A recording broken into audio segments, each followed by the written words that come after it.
ہموار کرنے کے لیے اور آپ کے اذہان عالیہ کا امتحان لینے کے لیے، کیونکہ جس کلاس میں انسان پڑھانے جاتا ہے اس کو اس کلاس کے سمجھنے کی صلاحیت کا لیول معلوم ہونا چاہیے۔ تو ظاہراً میں یہاں بطور استاد تو نہیں آیا ہوں، لیکن ہاں کچھ بچے ایسے ہوں گے کہ جو کچھ انشاءاللہ لے کے جائیں گے، اور حضرات تو اس سے بہتر جانتے ہی ہیں۔ تو عرض کر رہا ہوں، آپ پورے سال مجلسیں کرتے ہیں، بس یہی تمہید ہے اور یہی آپ کا ٹیسٹ ہے۔ انشاءاللہ جتنی جلدی پہنچ گیا میں بات شروع کر دوں گا۔ پورے سال آپ کے یہاں مجلسیں ہوتی ہے الحمدللہ، اور گلی گلی آپ ہی کے یہاں نہیں، گلی گلی، قریہ قریہ، کوچہ کوچہ، شہر شہر اور ملک ملک، ہر کشور، ہر کنٹری میں حسین کے نام کا فرش اعلیٰ بچھایا جاتا ہے، ہر جگہ مجلسیں ہوتی ہیں۔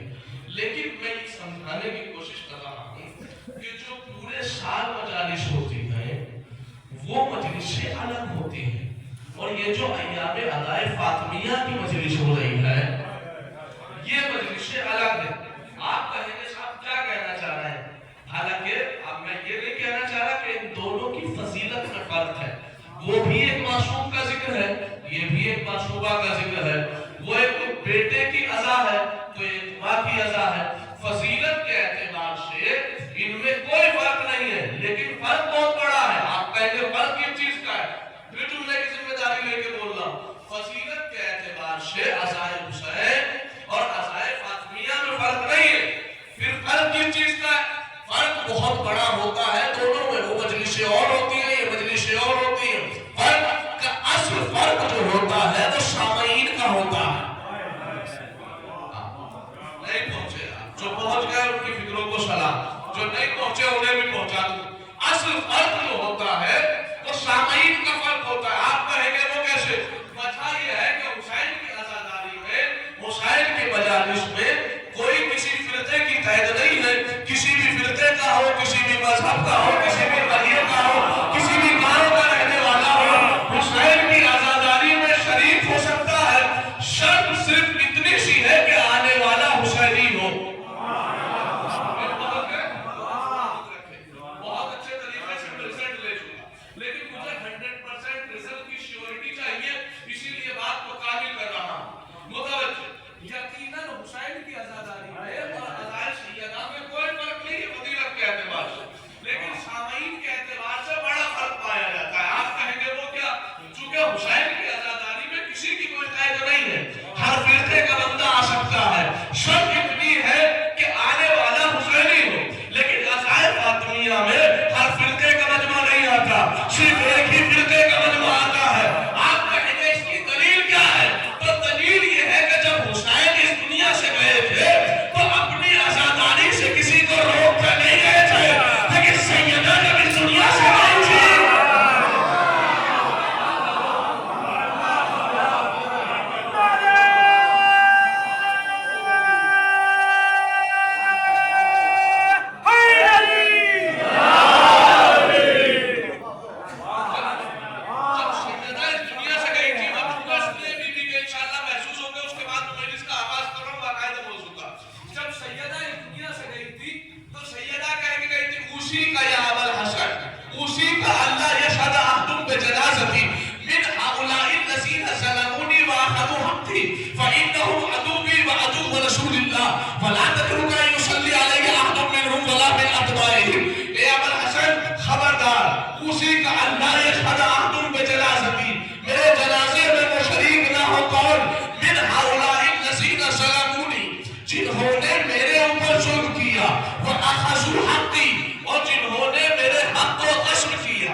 اس لیے کہ وہ میرے بھی دشمن ہیں اور اللہ کے رسول کے بھی دشمن ہیں۔